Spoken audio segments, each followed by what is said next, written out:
Bonjour tout le monde, j'espère que vous allez bien. Je suis Aurore du blog Maman Joker.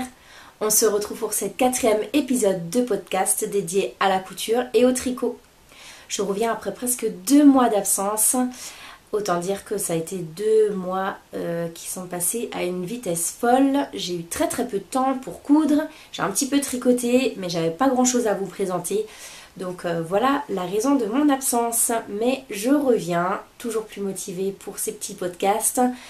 Donc j'ai pas mal réfléchi également un petit peu à la manière de présenter ces podcasts. Je pense que je vais un peu plus m'inspirer des podcasts que moi-même je regarde et que j'apprécie regarder.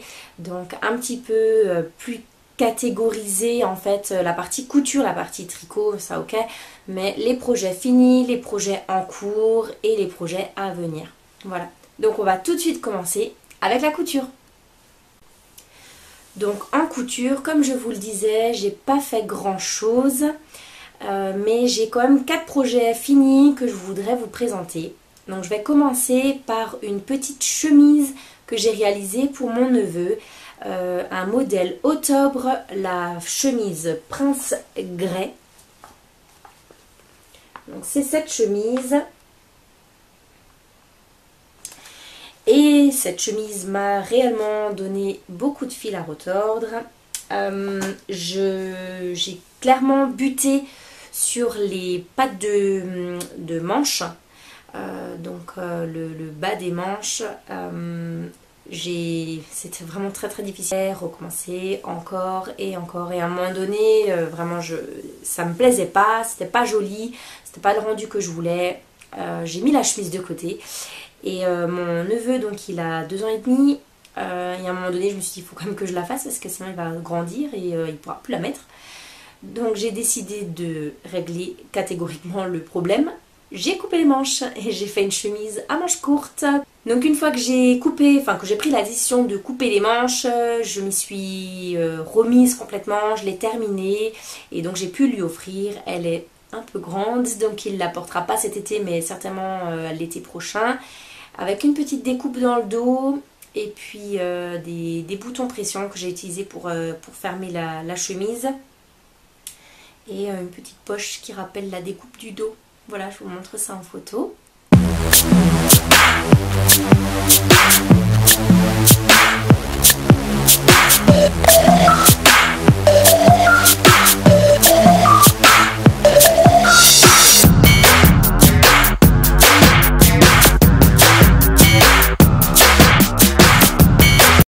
À la fin du mois de mai, Nono, elle a fêté ses 5 ans et donc je voulais lui réaliser une petite robe pour son anniversaire, donc pour qu'elle puisse la porter pour sa fête d'anniversaire. Donc je me suis dirigée vers un modèle Burda de août 2015, le modèle numéro 136, je vous le montre. Donc c'est ce modèle. Par contre, j'ai décidé d'enlever toutes les perles du tour de cou. C'est très joli, mais voilà, moi je n'avais pas de matériel pour le faire. Donc je me suis simplement dit, voilà, je le fais sans. Et pareil pour les manches, j'ai décidé de faire cette robe sans manches. Et donc vraiment, je l'ai adaptée pour que ça aille vite et bien. Donc voilà le résultat de cette petite robe. Dans un coton tout simple, léger. Je ne sais pas si vous verrez bien, j'espère. La lumière et tout ça, le soleil s'en va. Ça y est, on est en fin de journée. J'ai voulu faire une petite finition avec un passe-poil. Par contre, je ne sais pas ce qui s'est passé dans ma petite tête quand je l'ai fait. J'ai honte carrément de vous le montrer, mais voilà, au niveau du raccord, ben, c'est tout moche, clairement, je peux pas le dire autrement.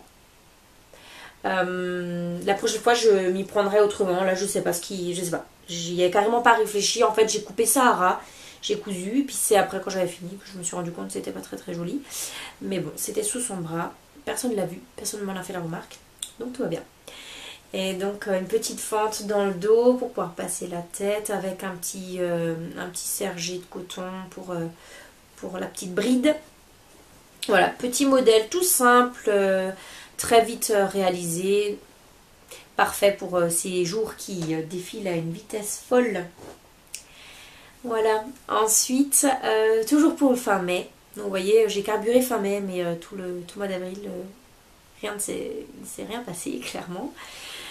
Pour fin mai, j'avais ma cousine qui se mariait. Le dress code, c'était une touche de rouge pour les femmes. Donc j'ai voulu faire un petit duo mère-fille avec Nono.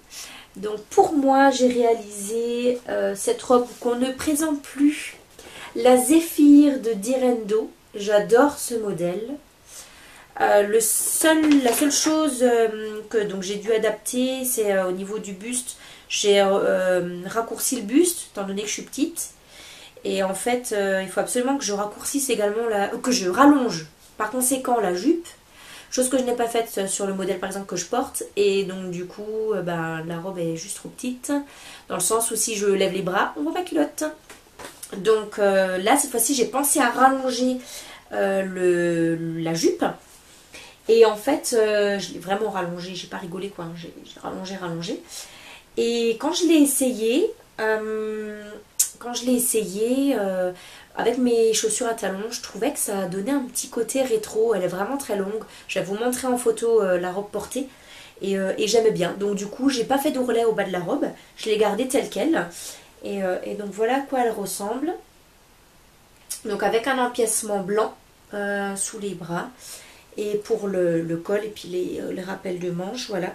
Donc je vous montre en photo la version portée. Et puis donc pour Nono, je suis partie sur une robe The Jenny Dress and Peplum de Moss House Creation. Je suis désolée, je suis très très nulle en anglais. J'ai tenté l'accent, mais voilà. Donc cette robe que j'ai déjà réalisée 2 fois, mais en version hiver. Et donc là, j'ai voulu réaliser la version avec le petit décolleté dans le dos. Donc voilà à quoi elle ressemble. Donc le devant, le dos. Et donc là, je ne sais pas si à la caméra vous le verrez, mais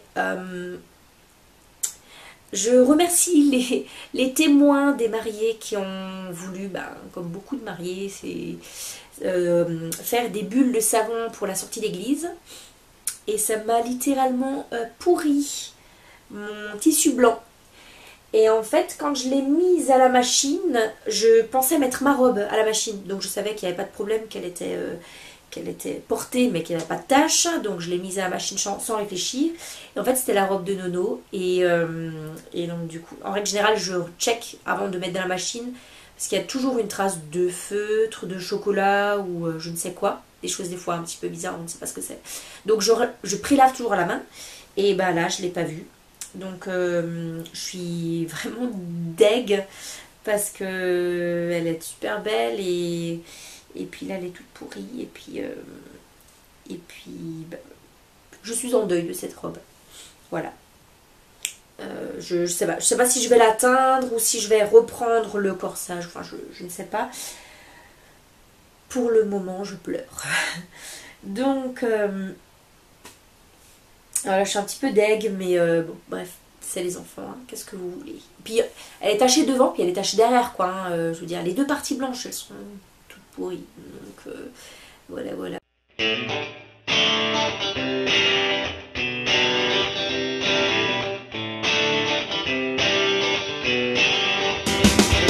Bref, passons à autre chose parce que sinon je vais déprimer encore longtemps. Donc pour terminer, mes petits projets finis, j'ai réalisé également un protège volant pour mon beau-papa qui est en train de rénover une voiture ancienne. Et donc le volant de cette voiture est blanc. Et donc il voulait une protection, j'en avais déjà fait une pour Ludo, pour la 205.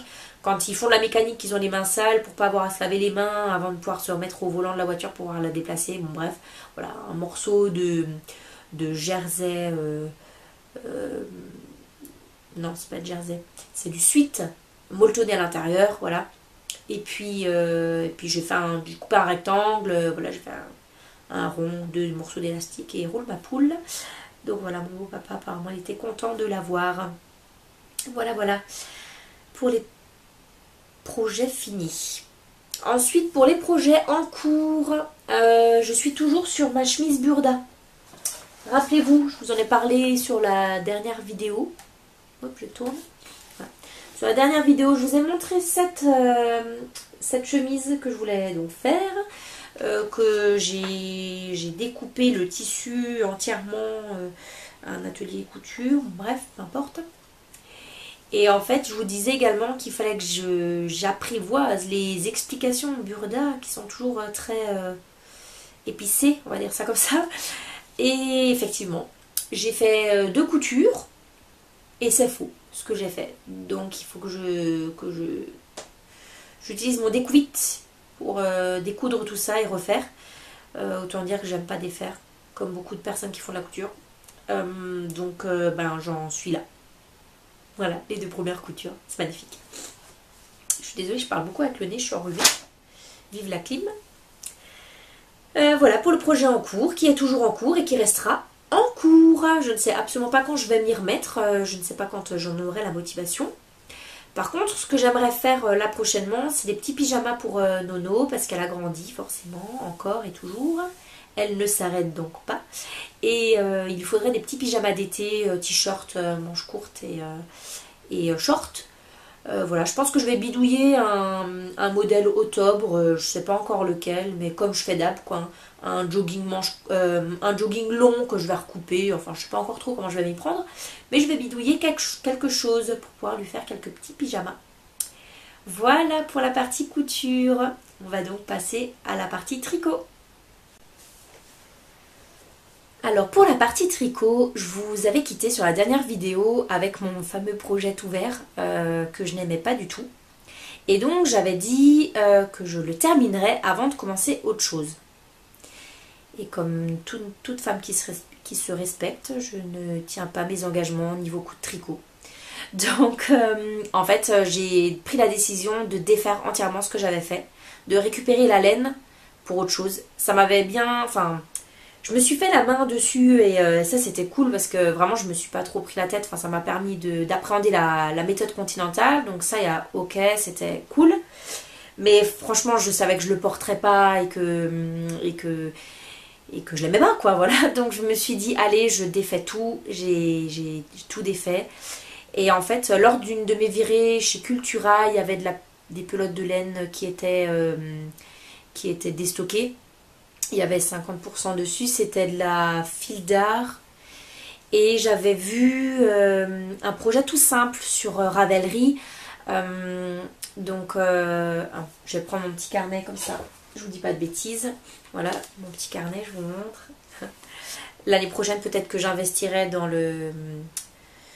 l'agenda des tricopathes. Donc j'avais trouvé le patron de Harlequin Shawl par Mademoiselle P. Et donc avec cette laine fil d'art fil Othello qui allait bien avec. J'avais un trajet de 330 km à faire pour aller à un anniversaire d'un ami à moi qui fêtait ses 30 ans, un anniversaire surprise. Donc je me suis dit, voilà, c'était l'occasion de le démarrer et puis de bien avancer dans la voiture. Donc j'ai démarré le châle le 13 avril et je l'ai terminé le 6 mai. Donc voilà, vraiment débutante, j'y suis allée cool. Il y a plein de défauts que moi je vois, qui n'en sont pas au final, hein. Voilà, c'est des petites touches, on va dire, petites touches personnelles. Mais voilà.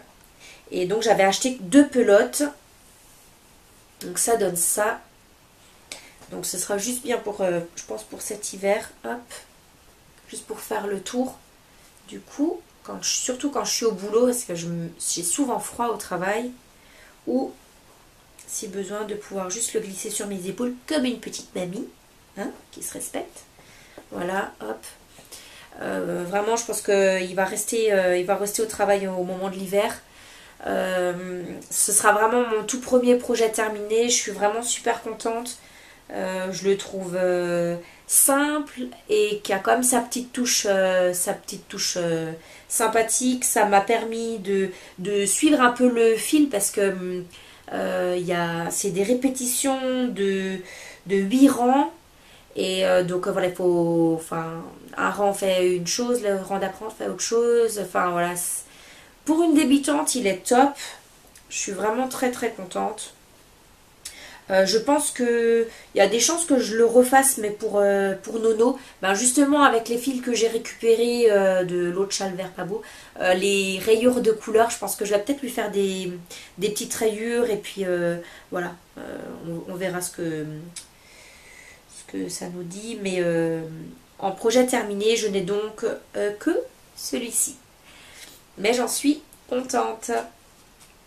Ensuite, j'ai fait quelques achats sur le site lainetricot.com. J'ai acheté des écheveaux de Biobalance, je ne sais pas, de BC Garn. Alors par contre au niveau du site Laine et Tricot, je suis super contente. Quand j'ai passé ma commande, je me suis dit allez je le tente. Je demande s'ils peuvent me les envoyer en cake parce que j'ai pas de bobinoir pour défaire des écheveaux. Et donc je me suis dit je le mets dans le commentaire de la commande et ils me les ont envoyés en cake. Je suis trop trop contente parce que du coup j'ai ça en moins. Enfin, sinon je me serais sentie obligée d'acheter un bobinoir pour le faire et voilà, je pense pas que ce soit un investissement qui soit indispensable au départ. Donc, voilà, j'étais contente. Donc, à la base, j'avais acheté ces laines pour réaliser un gilet sans manches. Je me rappelle même plus le nom du modèle que j'avais en tête. Je l'avais noté sur Ravelry, mais voilà. Et au final, j'ai réfléchi. Je me suis dit qu'un gilet sans manches, je le porterais peut-être pas. Donc du coup, j'ai changé d'avis. Donc mon tricot en cours, c'est le gilet caramel de Isabelle Kramer. Je l'ai commencé le 8 mai et je vous montre où j'en suis. Tadada. Hop. Donc depuis le 8 mai, donc un peu plus d'un mois, je vais vous le montrer dans le bon sens. J'en suis là. J'ai monté quasiment tout le corps. Là, je suis sur la partie entière, enfin où je reprends en fait la laine principale. Donc c'est une laine qui, je sais pas si les couleurs rendront bien, c'est une laine bleutée grise et une laine couleur un peu figue. Voilà, donc avec les rayures et là le devant. Donc là encore, c'est mon tout premier gilet. Il y a des petits défauts, moi je les vois, il y a des petits trous de ci, de là. Je ne sais pas si je vais pouvoir les reprendre ou si ça va se masquer un petit peu au blocage. En tout cas, je suis très très contente de ce patron. J'avais un petit peu peur en tant que débutante. Voilà, j'ai jamais fait de points un peu fantaisie. Là, au niveau des... Bon, je le présente, mais sincèrement, je pense que il est connu ce patron. Il y a un petit peu de... Ah, il est un petit peu ajouré au niveau des raglans. J'avais un peu peur de tout ça, comment le tricoter, etc. Et en fait, les explications, elles sont claires. Et avec le livre de Liz Taylor que je vous avais présenté la dernière fois, voilà, s'il y avait des termes que je ne comprenais pas bien ou j'avais un doute, j'ai repris son livre, j'ai tout retrouvé et franchement, ça se tricote bien. Je tricote doucement, mais sûrement. Et voilà. Donc ça c'est pour mon projet en cours. Je me donne pas trop d'objectifs pour le finir. J'aimerais bien le rentrer dans le cal. Alors attendez voir que je dise pas de bêtises. C'est Silou M qui l'organise et c'est le cal mon tout premier 2018. Cal mon tout premier. Donc le châle je l'avais déjà inscrit, le châle Harlequin, je l'avais déjà inscrit dans ce cal, première partie. Et la deuxième partie, enfin la première partie s'achève la fin juin, mais clairement je pense que j'aurais pas fini mon gilet. Donc je l'inscrirai dans la deuxième partie de ce cal. Et donc pour mes projets à venir en tricot, j'ai donc acheté d'autres laines BC Garn Biobalance. Et je pense que je vais faire le El Grande Favorito. Voilà, basique pour débutantes, pour mon premier pull, que j'espère inscrire également dans le cal, mon tout premier. Mais il faut que je vérifie encore si le modèle de laine correspond à ce modèle. Donc voilà pour la partie tricot. Donc voilà pour mes réalisations, j'espère que ça vous aura plu, que ça vous inspirera peut-être. N'hésitez pas à me mettre un petit commentaire si vous avez des questions, des suggestions, des remarques, voilà, surtout n'hésitez pas. Et puis j'espère vous retrouver bientôt pour un prochain épisode. Voilà, merci beaucoup, à bientôt.